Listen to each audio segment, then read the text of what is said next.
ஒரு ஆண்மகனும் குல தெய்வத்திற்கு சமம்.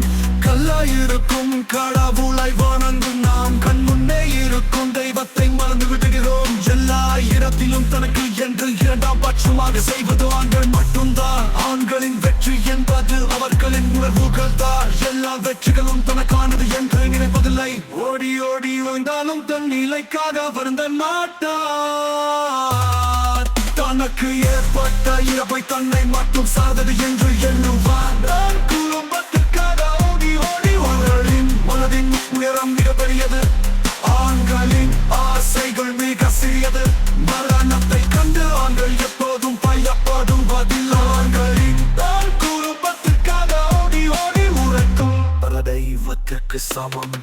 கல்லாய் இருக்கும் கடவுளை வணங்கும் நாம் கண் முன்னே இருக்கும் கடவுளை வணங்கும் நாம் கண் முன்னே இருக்கும் கடவுளை வணங்கும் நாம் கண் முன்னே இருக்கும் தெய்வத்தை மறந்து விடுகிறோம். எல்லா இடத்திலும் தனக்கு என்று இரண்டாம் பட்சமாக செய்வது ஆண்கள் மட்டும்தான். ஆண்களின் வெற்றி என்பது அவர்களின் உணர்வுகள் தான். எல்லா வெற்றிகளும் தனக்கானது என்று நினைப்பதில்லை. ஓடி ஓடி ஓய்ந்தாலும் தன் நிலைக்காக வருந்த மாட்டார். தனக்கு ஏற்பட்ட இழப்பை தன்னை மட்டும் சாதது என்று எண்ணுவார். குடும்பத்திற்காக ஓடி ஓடி அவர்களின் மனதின் உயரம் மிகப்பெரியது. ஆண்களின் ஆசைகள் மிக சிறியது. மரணத்தை கண்டு ஆண்கள் எப்போதும் பயப்படுவதில்லை. ஆண்களின் தான் குடும்பத்திற்காக ஓடி ஓடி உழைக்கும். தான் குடும்பத்திற்காக ஓடி ஓடி உழைக்கும். தான் குடும்பத்திற்காக ஓடி ஓடி உழைக்கும். தனக்கேற்பட்டற்காக ஓடி ஓடி உழைக்கும் ஒவ்வொரு ஆண்மகனும் குல தெய்வத்திற்கு சமம்.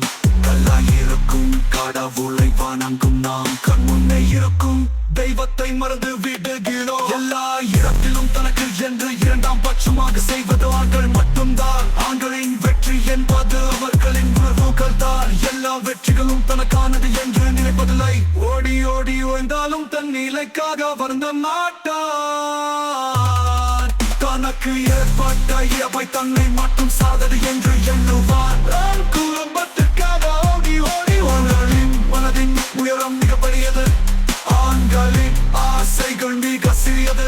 மரணத்தை கண்டு ஆண்கள் எப்போதும் பயப்படுவதில்லை. ஆண்களின் தான் குடும்பத்திற்காக ஓடி ஓடி உழைக்கும். குடும்பத்திற்காக ஓடி ஓடி உழைக்கும்.